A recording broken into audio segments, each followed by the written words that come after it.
என்னோட பேர் சௌஜன்யா ஃப்ரம் பொன்னேரி. இந்த பிஸ்னஸில் டபுள் க்ரௌன் டைரக்டராக இருக்கேன். வர்றதுக்கு முன்னாடி ஹவுஸ் ஒய்ஃப், 15 வருஷம் ஹவுஸ் ஒய்ஃப் தான். இன்றைக்கி நான் பேசின நிறைய பேர் ரொம்ப பிடிக்கும்னு சொல்கிறாங்க.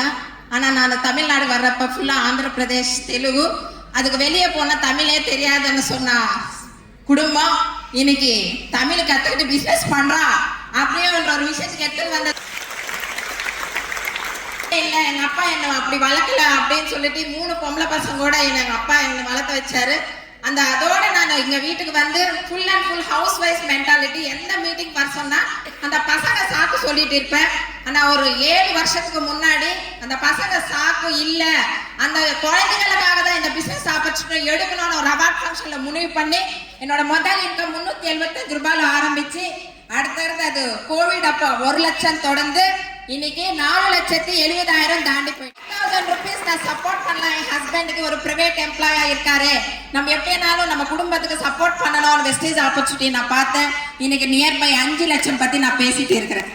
அது மட்டும் இல்லை, வெளியே போனால் எதுவும் தெரியாதுன்னு சொல்லிட்டு என்னை வெளியே அனுப்பாமல் இருப்பாங்க. அப்படி வெளியே போனாலும் ஒரு 10 கால் வரும், இறங்கிட்டியாமா, அப்பா ஒரு பக்கம், ஹஸ்பண்ட் ஒரு பக்கம்.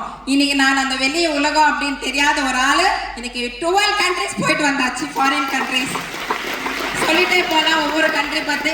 அடுத்தது அதே ஃபாரின் கண்ட்ரி நான் சுற்றி பார்க்கறதுக்காக நான் போனது மட்டும் இல்லை, எங்கள் ஹஸ்பண்டை கூப்பிட்டு போனேன். என் ஹஸ்பண்ட் வேலை செய்யறதுக்காக ஃபாரின் கண்ட்ரி போனார். 2 வருஷம் எங்களுக்கு விட்டுட்டு.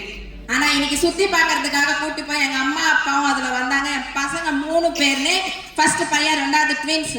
3 பேர் எப்படி வளர்க்க போற அப்படின்ற ஒரு கேள்வி எல்லாம் இருந்தது. இன்னைக்கு அந்த 3 பேரோட எஜுகேஷன் ஸ்டடீஸ், ஒரு எஜுகேஷன் வச்சது வெஸ்டேஜ் பக்கம் தான். அடுத்தது கார். அந்த கார்ன்றது இதே ராஜா அண்ணாமலைக்கு நான் எத்தனையோ வாட்டி அந்த ட்ரெயினில் தான் வந்திருக்கேன். அந்த பின்னாடி சீட்டில் தான் அப்படி உட்காந்துட்டு இருப்பேன். நிறைய